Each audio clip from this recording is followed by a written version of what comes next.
یہ تمہارا ٹھکانہ ہوتا اگر تم نے اللہ کی نافرمانی کی ہوتی۔ تو اللہ نے اس جہنم کو جنت سے بدل دیا ہے۔ چنانچہ جب وہ جنت کو دیکھے گا، اس کی نعمتوں کو دیکھے گا تو کہے گا ربی عجل قیام الساعہ، اللہ جلدی سے قیامت قائم کر دے، کیما ارجعو الی اہلی و مالی، تاکہ میں جلدی سے اپنے گھر والوں کے پاس جا سکوں۔ کہا جائے گا اس کو نہیں، یہیں پر ٹھہرے رہو۔ یہ اچھی موت ہوگی، خوشخبری موت ہوگی، کس کی؟ ایک مومن کی۔ لیکن اللہ کی پناہ ہے میرے بھائیوں، جو نافرمان ہیں، گنہگار ہیں، فاسق اور فاجر ہیں، ان کی روح کیسے نکلتی ہے، ان کی حالت کیا ہوتی ہے؟ نبی علیہ السلام فرماتے ہیں کہ جب ایک کافر، فاسق، فاجر، گنہگار شخص اس دنیا سے رخصت ہوتا ہے، آخرت کی طرف جانے لگتا ہے، تو آسمان سے فرشتے نازل ہوتے ہیں جن کا چہرہ بالکل سیاہ اور کالا ہوتا ہے اور وہ سخت ہوتے ہیں اور ان کے ہاتھ میں جہنم کا ٹاٹ ہوتا ہے۔ وہ آتے ہیں تو اس آدمی سے کچھ دوری کے فاصلے پر بیٹھ جاتے ہیں، پھر ملک الموت آتے ہیں اور اس کے سرہانے بیٹھتے ہیں اور کہتے ہیں ایتھا النفس الطیبہ، اے بدبخت نفس، اے بدبودار روح، اخرجی الی سخط من اللہ وغضب، نکل اس جسم سے اللہ کی ناراضگی کی طرف، اللہ کے غصے کی طرف۔ نبی علیہ السلام فرماتے ہیں اس کی روح بھاگتی ہے، چھپتی ہے جسم کے اندر، لیکن ملک الموت جبراً اسے کھینچتے ہیں، سختی کے ساتھ کھینچتے ہیں، یہاں تک کہ اس کی رگیں اور پٹھے پھٹ جاتے ہیں۔ نبی علیہ السلام فرماتے ہیں جس وقت اس کی روح نکلتی ہے، زمین و آسمان کے درمیان جتنے فرشتے ہوتے ہیں، آسمان میں جتنے فرشتے ہوتے ہیں، سب اس کے حق میں بد دعا کرتے ہیں، لعنت ملامت کرتے ہیں، اور آسمان کے تمام دروازے بند کر دیے جاتے ہیں، اور آسمان کے دروازوں پر جتنے فرشتے مقرر ہوتے ہیں، پہرا دیتے ہیں، سب اللہ سے دعا کرتے ہیں کہ اللہ اس کی روح کو میرے پاس سے اوپر نہ لے جایا جائے۔ چنانچہ جب ملک الموت اس روح کو قبض کرتے ہیں تو وہ فرشتے جو دور بیٹھے ہوتے ہیں،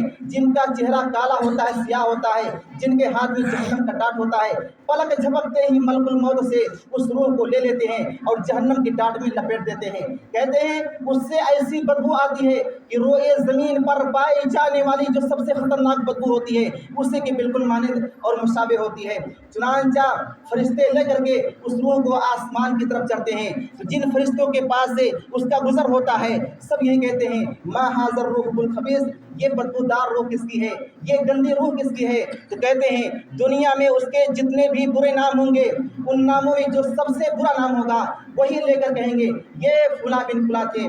چنانچہ اس کی روح پہلے آسمان تک پہنچتی ہے، وہاں اس کے لیے آسمان کا دروازہ کھلوایا جاتا ہے، لیکن آسمان کے فرشتے اس روح کے لیے دروازہ نہیں کھولتے ہیں۔ نبی علیہ السلام فرماتے ہیں کہ اللہ کا فرمان ہے لا تفتح لهم ابواب السماء ولا يدخلون الجنہ حتى يلج الجمل في سم الخياط، ان کے لیے آسمان کا دروازہ نہیں کھولا جاتا ہے اور نہ ایسے لوگ جنت میں داخل ہوں یہاں تک کہ ایک اونٹ سوئی کے سوراخ میں داخل ہو جائے۔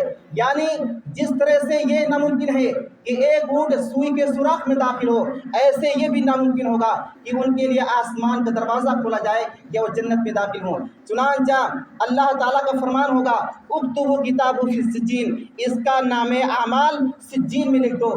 سجین کیا ہے؟ یہ زمین کے سب سے نچلے حصے میں ایک جگہ ہے جہاں فاسقوں، فاجروں، کافروں، منافقوں، گنہگاروں کی روحیں اکٹھا اور جمع ہوتی ہیں۔ چنانچہ پھر کہا جاتا ہے اس بندے کو زمین کی طرف لوٹا دو، زمین میں واپس کر دو، کیونکہ میرا وعدہ ہے کہ میں نے اسی زمین سے پیدا کیا ہے، اسی زمین میں لوٹاؤں گا اور دوبارہ اسی زمین سے اٹھاؤں گا بھی۔ چنانچہ اس کی روح وہی آسمان سے اٹھا کر پھینک دی جاتی ہے اور وہ آ کر کے قبر کے اندر گرتی ہے۔ اب وہ قبر میں داخل ہو جاتی ہے، جسم کے اندر سما جاتی ہے۔ اب وہ بھی مٹی دینے والوں کے جوتوں کی آواز کو سنتا ہے جب لوگ مٹی دے کر کے واپس ہوتے ہیں۔ اتنے میں دو فرشتے منکر نکیر جن کا چہرہ بڑا ہی خوفناک ہوتا ہے قبر کے اندر داخل ہوتے ہیں، فینتہرانہ اسے جھڑکتے ہیں، ویجلسانہ اسے بیٹھاتے ہیں اور پوچھتے ہیں من ربک، تو کہتا ہے ہا لا ادری، ہائے افسوس مجھے کچھ نہیں معلوم۔ اور پوچھتے ہیں ما دینک، تمہارا دین کیا ہے؟ کہتا ہے کہ ہا لا ادری، ہائے افسوس مجھے نہیں معلوم۔ پوچھتے ہیں فما تقول فی ھذا الرجل الذی بعث فیکم، اس نبی کے بارے میں کیا جانتے ہو جو تمہارے پاس بھیجے گئے تھے؟ کہے گا ہا لا ادری، ہائے افسوس مجھے نہیں معلوم، کون تھے، کیوں آئے تھے، کچھ بھی پتہ نہیں ہے۔ نبی علیہ السلام فرماتے ہیں فیقال، کہا جائے گا لا دریت ولا تروت، نہ تو تم نے جاننے کی کوشش کی نہ قرآن مجید کی تلاوت کی۔ چنانچہ فیونادی منادٍ فی السماء، آسمان سے آواز آئے گی ان کذب، یہ بندہ جھوٹا ہے، اس کے لیے جہنم کا بستر لگا دو، جہنم کا دروازہ کھول دو۔ چنانچہ گرم ہوائیں، زہریلی ہوائیں آنا شروع ہو جائیں گی اور اس کے اوپر قبر تنگ ہو جائے گی، اتنا تنگ ہو جائے گی کہ دائیں پسلیاں بائیں میں اور بائیں پسلیاں دائیں میں گھس جائیں گی۔ اس کے بعد کیا ہوگا؟ نبی علیہ السلام فرماتے ہیں کہ ایک نہایت ہی بدبودار انسان، بدشکل انسان، بدصورت آدمی جس میں سے بدبو آ رہی ہوگی، کپڑے گندے ہوں گے، وہ قبر کے اندر ظاہر ہوگا اور کہے گا آج تمہارے لیے بری خبر ہے، بیڈ نیوز ہے۔ وہ کہے گا تم کون ہو؟ اللہ تمہیں خوش نہ رکھے، چہرے سے تو یہی معلوم ہوتا ہے کہ خوشخبری لے کر نہیں آئے ہو، بری خبر لے کر آئے ہو۔ تو کہے گا انا عملک الخبیث، میں تمہارا برا عمل ہوں۔ اللہ کی قسم یہی دیکھتا تھا، گناہوں میں برائیوں میں آگے آگے رہتے تھے، نیکیوں میں پیچھے رہتے تھے، تو آج اللہ نے تمہیں تمہارے اعمال کا بدلہ دے دیا ہے۔ اس کے بعد نبی علیہ السلام فرماتے ہیں اس کے اوپر ایک ایسا فرشتہ مسلط کیا جاتا ہے جو گونگا بھی ہوتا ہے، اندھا بھی ہوتا ہے، بہرا بھی ہوتا ہے، اور اس کے ہاتھ میں جو ہتھوڑا دیا جاتا ہے، نبی علیہ السلام فرماتے ہیں لو ضرب بہا جبل کان ترابا، اگر پہاڑ پر مار دیا جائے تو پہاڑ ریزہ ریزہ ہو جائے گا، مٹی مٹی ہو جائے گا۔ وہ گونگا بہرا اندھا فرشتہ اسی ہتھوڑے سے مارے گا، وہ مٹی ہو جائے گا، پھر اللہ تعالیٰ اسے زندہ کرے گا، پھر مارے گا، وہ ایسی چیخ مارے گا کہ اس چیخ کو انسان اور جنات کے علاوہ کائنات کی ہر مخلوق سنے گی۔ اس کے بعد جہنم کا دروازہ کھول دیا جائے گا، جہنم کا بستر لگا دیا جائے گا۔ جب وہ جہنم کو دیکھے گا، اس کے عذاب کو دیکھے گا، تو کیا کہے گا؟ ربی لا تقم الساعہ، اللہ کبھی بھی قیامت قائم نہ کرنا۔ یہ کیفیت اس کی ہوگی جو فاسق ہیں، فاجر ہیں، گنہگار ہیں۔ میرے بھائیوں، کون چاہے گا کہ ایسی موت ہو؟ ہر کسی کی یہی تمنا اور آرزو ہے کہ اس کی اچھی موت ہو، خوشخبری والی موت ہو۔ تو اگر چاہتے ہیں کہ اچھی موت ہو تو اس کے لیے قربانی دینی پڑے گی، مشقتیں اٹھانی پڑیں گی، پریشانیاں جھیلنی پڑے گی، اور سب سے بڑی قربانی کیا ہے میرے بھائیوں؟ نماز کی پابندی۔ سب سے بڑا ٹارگٹ، ہدف اور مقصد ہم سب کا کیا ہونا چاہیے؟ نماز، اس کے بغیر معافی نہیں ہے۔ یاد رکھیں یہی نماز ہر جگہ کام آئے گی۔ قیامت کے دن سب سے پہلے حساب و کتاب جس چیز کے بارے میں ہوگا اسی نماز کے بارے میں ہوگا۔ اگر نماز صحیح ہے تو انشاءاللہ باقی اعمال بھی صحیح ہوں گے، لیکن اگر اسی میں خرابی ہے، کمی ہے، کوتاہی ہے تو اس کے سارے اعمال برباد ہو جائیں گے۔ یہ حدیث کی بات ہے۔ اس لیے میرے بھائیوں، نماز کی پابندی کرو۔ جو لوگ نماز پڑھتے ہیں، نبی علیہ السلام فرماتے ہیں یہی نماز قیامت کے روز اس کے لیے نور ہوگا، دلیل ہوگی اور نجات کا سب سے بڑا ذریعہ ہوگی۔ لیکن جو بھائی نماز نہیں پڑھتے ہیں، سستی کرتے ہیں، کبھی پڑھا کبھی چھوڑ دیا، اللہ نہ کرے اگر بے نمازی کی حالت میں موت ہو گئی تو یاد رکھیے انجام بہت برا ہوگا۔ کیا فرمایا اللہ کے رسول صلی اللہ علیہ وسلم نے کہ اس کے لیے نہ تو نور ہوگا، نہ روشنی ہوگی، نہ دلیل ہوگی، بلکہ وہ کافروں مشرکوں کے صفوں میں کھڑا ہوگا۔ ایسے مسلمان کی کوئی حیثیت نہیں ہے اللہ کے نزدیک جو بے نمازی ہے، کافروں کے ساتھ کھڑا ہوگا۔ جو حشر کافروں کا، بڑے بڑے مشرکوں کا ہوگا، وہی اس مسلمان آدمی کا ہوگا جو نماز نہیں پڑھتا تھا۔ اور سامعین کرام، اس بات کا بھی ڈر اور خوف ہے کہ اگر کوئی بے نمازی ہے تو اس کا ایمان چھن سکتا ہے موت کے وقت۔ علامہ ابن قیم کہتے ہیں کہ ایک شخص مرنے کی بالکل قریب تھا، جاگنے کے عالم میں تھا، مرض الموت میں مبتلا تھا، گھر والے تلقین کر رہے ہیں کہ بیٹا لا الہ الا اللہ پڑھو، تو وہ کیا کہتا ہے؟ لا الہ الا اللہ مجھے کیا فائدہ دے گا؟ مجھے کچھ فائدہ نہیں دے گا، کیونکہ میں نے کبھی نماز پڑھی نہیں۔ کہتے ہیں بمشکل یہی الفاظ کا پایا تھا کہ اس کی روح نکل گئی، کلمے کی توفیق نہیں ہوئی۔ اس لیے اللہ کی بندو، نماز کو ہلکے میں مت لو، نماز بہت بڑا عمل ہے۔ اگر بے نمازی کی حالت میں وفات ہو گئی تو انجام اچھا نہیں ہوگا، اس لیے نماز کی پابندی ضرور کریں۔ دوسری چیز سامنے کرام، والدین کی خدمت۔ والدین کو خوش رکھو، ان کی اطاعت کرو۔ ایک صحابی آئے، کہا اللہ کے رسول مجھے جنت چاہیے، میں جہاد کرنا چاہتا ہوں۔ تو آپ نے کہا الکا والدان، ابو امی زندہ ہیں، ماں باپ زندہ ہیں؟ کہتے ہیں ہاں۔ تو آپ نے کہا فلزمہما، جاؤ ان کی خدمت کرو، ان کی خدمت کرو، انہیں خوش رکھو، ان کا خیال رکھو۔ فإن الجنۃ تحت ارجلہما، کیونکہ جنت ماں باپ کے قدموں کے نیچے ہے۔ اور سامنے کرام، ہمارے اسلاف کو دیکھیں کتنی قدر کرتے تھے ماں باپ کی۔ کہتے ہیں کہ اگر ماں باپ گھر کے نیچے ہوتے تھے تو ہمارے اسلاف چھتوں کے اوپر چڑھنا گوارا نہیں کرتے تھے، ماں باپ کی عزت و احترام میں یہ قدر تھی۔ اور ماں کے سامنے جب آتے تھے تو آواز اتنی پست ہوتی تھی کہ لوگ کہتے تھے ان کو کیا ہو گیا ہے، کیا بیمار ہے؟ کہتے نہیں جب یہ ماں کے پاس آتے ہیں تو ان کی آواز بالکل دھیمی ہو جاتی ہے، پست ہو جاتی ہے. اور اسلاف کا قول ہے میرے بھائیوں، اس سے سمجھے کہ ماں باپ کا مقام کیا ہے. کہا اگر کوئی شخص ماں باپ کے ساتھ بیٹھ کر کھانا بھی کھاتا ہے اور اس سے ماں باپ کو سکون ملتا ہے، ان کی آنکھوں کو ٹھنڈک ملتا ہے، تو یاد رکھو یہ عمل نفلی حج اور عمرے سے کہیں زیادہ ہے. یہ ہے ماں باپ کا مقام. اور سامنے کرام، ماں باپ کو تکلیف دینا، انہیں دکھ دینا تو دور کی بات ہے، ان کو پا کر ان کی خدمت نہ کرنا، ان کا خیال نہ رکھنا اتنا بڑا جرم ہے کہ جبریل علیہ السلام نے سخت پھٹکار لگائی ہے. کیا فرمایا؟ جو شخص اپنے ماں باپ میں سے کسی ایک کو پائے پھر ان کی خدمت نہ کرے، فمات ایسی اولاد مر جائے. سخت جملہ استعمال کیا جبریل نے، کہا فمات ایسی اولاد مر جائے، فدخل النار ایسی اولاد جہنم میں داخل ہو، فابعدہ اللہ ایسے شخص کو اپنی رحمت سے دور رکھے. اس لیے میرے بھائیوں، ماں باپ کو خوش رکھو اور اپنی آخرت بناؤ، جنت کماؤ. انہیں تکلیف دے کر، انہیں ٹھوکر دے کر کے اپنی آخرت برباد مت کرو، جہنم مت خریدو. اور تیسری چیز سامنے کرام، حلال کمائی. یہ بہت ہی ضروری ہے، حرام سے بچنا بہت ہی ضروری ہے.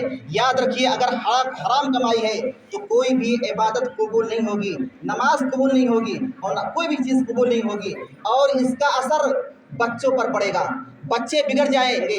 جو بچے سکون کا باعث ہوتے ہیں وہی بچے پریشانی کے باعث ہوں گے. اس لیے اللہ کے بندو، حلال کماؤ، دو پیسہ کماؤ، اللہ اس میں برکت دے گا، لیکن حرام سے دور رہنا. نبی علیہ السلام نے کیا فرمایا؟ ایک شخص دور دراز سے مکہ مکرمہ پہنچتا ہے، خانہ کعبہ کے سامنے اپنے ہاتھ کو اٹھا کر دعا کہتا ہے، یا ربی یا ربی. اللہ کے رسول فرماتے ہیں اللہ اس کی دعا کیسے قبول کرے؟ اس کا کھانا حرام، اس کا پینا حرام، اس کا پہننا حرام. اس سے کیا معلوم ہوتا ہے میرے بھائیوں؟ اگر حرام کی کمائی ہے تو کوئی بھی عبادت قبول نہیں ہوتی ہے اور بچے برباد ہو جاتے ہیں. اس لیے حلال کمائی کیجیے، چاہے تو پیسہ ہی کیوں نہ ہو. اور تیسری چیز کیا ہے سامنے کرام؟ اپنے دلوں کو بغض سے، حسد سے، نفرت سے پاک رکھیں. یہ انتہائی ضروری ہے. نبی علیہ السلام فرماتے ہیں کہ ہر جمعرات اور سوموار کے دن جنت کا دروازہ کھولا جاتا ہے، تمام لوگوں کی معافی ہوتی ہے، بخشش ہوتی ہے سوائے دو لوگوں کی.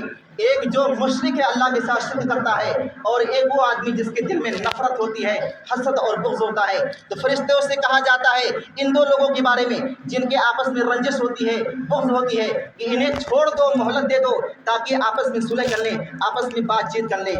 سوچئے کتنا بڑا گناہ ہے کہ سب کی معافی ہو جاتی ہے لیکن جس کے دل میں بغض، اناد، حسد ہوتا ہے اللہ اسے معاف نہیں کرتا ہے. اور سامنے کرام، ایک مرتبہ نبی علیہ السلام نے ایک آدمی کو، ایک صحابی کو 3 دن تک لگاتار مسلسل جنت کی بشارت دی. صحابہ کرام، ایک صحابی پیچھے پڑ گئے، یہاں تک کہ 3 راتیں اس کے پاس گزاری یہ جاننے کے لیے کہ آخر کون سی خوبی ہے. وہ صحابی کہتے ہیں کہ میں نے دیکھا کہ کوئی خاص عمل نہیں ہے، تہجد تک نہیں پڑھتے ہیں، بس فرائض کا اہتمام کرتے ہیں. میں جب ان کے پاس سے جانے لگا پوچھا بھائی